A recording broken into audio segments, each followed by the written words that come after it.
Court case గురించి మాట్లాడొద్దు అంటున్నారు. మరి కోర్టుకు ఇందిరాగాంధీ గారు ఎందుకు పోయినరు, ప్రణబ్ ముఖర్జీ గారు ఎందుకు పోయినరు?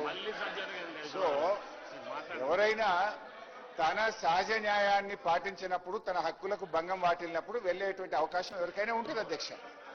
అండ్ ఉత్తమ్ గారు కూడా మాట్లాడుతూ కోర్టుకు మీరు వెళ్ళినప్పుడు అసెంబ్లీలో చర్చించొద్దని కోర్టుకు వెళ్లారని కూడా ఉత్తమ్ కుమార్ రెడ్డి గారు అన్నారు. We never said that.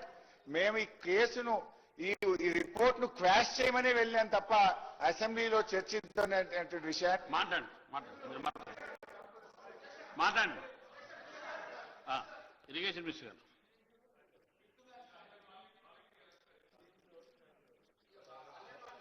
Speaker sir, మీరు వేసిన స్పెసిఫిక్ ఇష్యూ మేమేమో క్యాబినెట్ లో చర్చించి అసెంబ్లీలో చర్చించి వే ఫార్వర్డ్ పోతాం మేమన్నాం.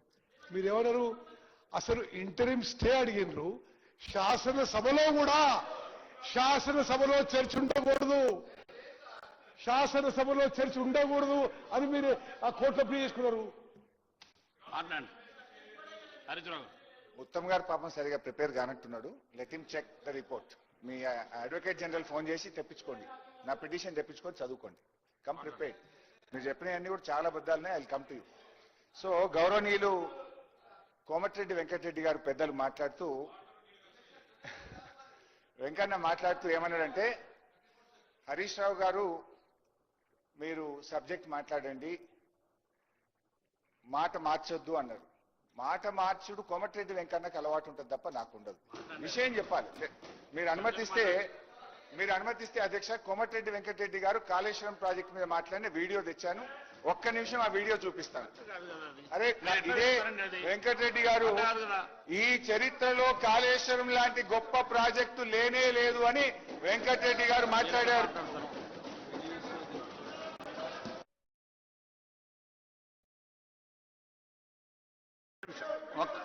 ఒక్క నిమిషం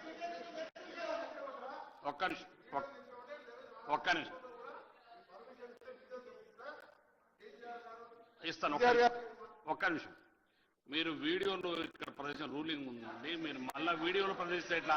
మీరు సబ్జెక్టు మాట్లాడమని చెప్పినారు, మళ్ళా వీడియోలు ప్రదర్శిస్తే ఎట్లా? మీరు వీడియోలు ప్రదర్శిస్తే ఎట్లా? తెలంగాణ కోసం నేను ఉద్యోగం చేసి రాజీనామా చేసి నిరాదీక్ష చేస్తున్నప్పుడు కేసీఆర్ గారు, ఇదే హరీష్ రావు గారు, మా రామన్న గారు, కేటీఆర్ గారు, ఇతర శాసనం వచ్చి తెలంగాణ గురించి నేను చేసినవన్నీ కూడా చెప్పాను. తెలంగాణ ఎట్లా వచ్చింది, కాంగ్రెస్ పార్టీ ఎట్లా ఇచ్చిందో వాళ్ళు కూడా చెప్పారు. సోనియా గాంధీ గారు దేవత ఇదే ఇక్కడ కూర్చొని సోనియా గాంధీ కేసీఆర్ గారు ముఖ్యమంత్రిగా మొదటి సభలో ఒక మాట అది ఎవరు చెప్పినా చెప్పకపోయినా సోనియా గాంధీ తెలంగాణ దేవత.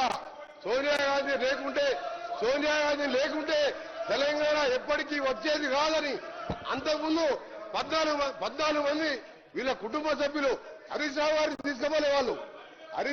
తీసుకుపోలే. 14 మందులు మా నాయకురాలు సోనియా గాంధీ గారు కలిసి వారి కాళ్ళు మొక్కి మీరు తెలంగాణ దేవత తల్లి అని చెప్పి అన్నది మీరే గారా? అలాంటి వీడియోలు చూపించమంటారు నన్ను? మీరు ఎన్ని మాట్లాడిన తర్వాత సోనియా గాంధీ బలిదేవత అని మాట్లాడింది. అందుకనే వీడియోలు ఎలక్ట్రానిక్ కాదు.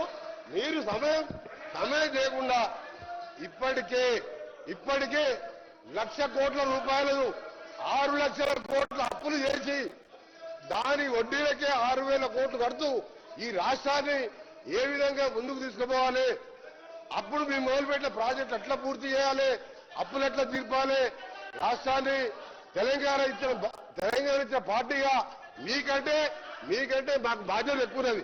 మీకు బాధ్యత లేదు. మీకు తెలంగాణ రాష్ట్ర సాధనలో మీ పాత్ర లేదు. ఉంటే ఇవాళ కాళేశ్వరంలో కేసీఆర్ గారు ఎందుకు రావు? ఇవాళ బీసీల గురించి రిజర్వేషన్ ఇంత పెద్ద ఇష్యూ ఉంటాయి. ప్లస్ కాళేశ్వరం కట్టిన నాయకుడు ఇవాళ నిజంగా ఒక నిమిషం మాట్లాడండి వెంకయ్య గారు. నడుస్తుంది. మీ ద్వారా కేసీఆర్ గారు ప్రధాన ప్రతిపక్ష నాయకుడు 10 ఏళ్ళు ముఖ్యమంత్రిగా చేసిన వాళ్ళు, ఆయనని మీ ద్వారా రిక్వెస్ట్ చేస్తున్నా, మీరు సభకు రండి. కాళేశ్వరంలో మీ పాత్ర మీదేందో చెప్పండి. సార్ ఒకటి సార్, ప్రజాస్వామ్యంలో అధికార పక్షానికి ఎంత బాధ్యత ఉంటుందో అంతకంటే ఎక్కువ బాధ్యత ప్రధాన ప్రతిపక్షానికి ఉంటది. మా భట్టి గారు ఐదుగురు ఎమ్మెల్యేలు పెట్టుకొని 5 సంవత్సరాలు మీరు మైక్ ఇచ్చినా లేకున్నా కొట్లాడినా లేదా ఈరోజు డిప్యూటీ సీఎం గా ఉన్న భట్టి గారు ఉదాహరణ తీసుకోండి. ఖర్గే గారు 44 మంది అధికార మాకు ప్రతిపక్ష హోదా రాలే. లోక్సభలో అప్పుడు మళ్ళా అధీర్ రంజన్ గారు పోయినసారి మేము ఎంపీగా, నేను మా గౌరవ సీఎం గారు ఉత్తమ్ గారు ఎంపీగా ఉండే. అధికార పక్షం లేకుండా ప్రతిరోజు ప్రజా సమస్యల మీద దేశంలో సమస్యల మీద కొట్లాడినాం. ఇవాళ 29 మంది సభ్యులుండి ప్రధాన ప్రతిపక్షం రాకపోవడు నిజంగా మీరు చెప్పేది, మీరు తెలంగాణ గురించి మాట్లాడతారా? ప్రధాన ప్రతిపక్షం ఫామ్ హౌస్ లో కూర్చుంటాడు, మీరు వచ్చేమో చట్టాల గురించి మాట్లాడతారు. ఇది చాలా మంచి పద్ధతి కాదు. ప్రజలని ఇవాళ కేసీఆర్ గారు ప్రజలను అవమానపరుస్తున్నాడు. ప్రధాన ప్రతిపక్ష హోదా ఉండి సభకు రాకపోవడం ప్రజలని అవమానపరుస్తున్నాడు. అంత పెద్ద బాధ్యత పెట్టుకొని ఇవాళ హరీష్ రావు గారికి ఏం పోస్ట్ అంత డిప్యూటీ లీడరా, సిఎల్పి సెక్రటరీనా? అసలు మీ కార్యవర్గం ఉందా? మీరు ఏం మాట్లాడుతున్నారు? నేను అందుకనే కేసీఆర్ చెప్తున్నా, మీ ద్వారా మళ్ళా రిక్వెస్ట్ చేస్తున్నా, రండి. తప్పైతే నా తప్పైంది, మేడిగడ్డ నా సొంత నిర్ణయం తప్పైంది, క్షమించండి అని చెప్పండి. తెలంగాణ ప్రజలు కోరమని చెప్పండి.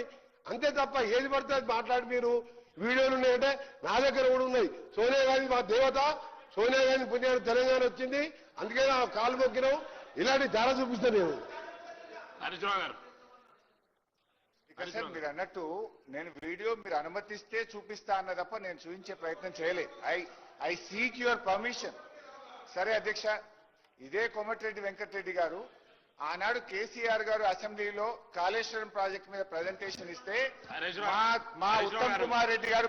హరీష్ రావు గారు, ఒక్కడి మీరు మీ సమయాన్ని మీరు సద్వినియోగం నా రిక్వెస్ట్. మీకు ఇచ్చిన సమయంలో మీరు సబ్జెక్టు మాట్లాడండి. మీరు ఇది కావడం వల్ల డివిజన్ కావడం వల్ల సబ్జెక్టు పోతుంది. దయచేసి మీరు సబ్జెక్టు మాట్లాడండి. ఎందుకు డివిజన్ అవుతున్నారు? సబ్జెక్టు మాట్లాడండి. సార్ నేను సబ్జెక్ట్ గురించే మాట్లాడుతున్నా.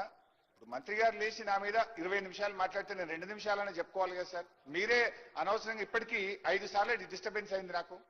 ఇప్పుడు ఇదే వెంకటరెడ్డి గారు ఆనాడు కేసీఆర్ గారు కాళేశ్వరం ప్రజెంటేషన్ ఇస్తే మా ఉత్తమ్ కుమార్ రెడ్డి గారు ప్రిపేర్ అయి రాలేదని పోయిండు. ఇది కరెక్ట్ కాదు, మాట్లాడేది ఉండే. కేసీఆర్ అద్భుతంగా పనిచేసిండు, కాళేశ్వరం ప్రాజెక్టు చాలా గొప్ప. మీరు ఎందుకు మినిస్టర్ గారు సార్ హరీష్ రావు గారు హద్దు దాటుతున్నాడు. మీ లిమిట్ లో ఉండండి. జరగలేదు సంఘటన, అట్లా జరగలేదు. మీరు అట్లా సిగ్గుండాలే. 1,00,00,000 కోట్ల ప్రాజెక్టు నాశనం చేసి ఇంకా నవ్వుతున్నాం. మీకని నవ్వుతున్నాం, సిగ్గుండాలి మీకు.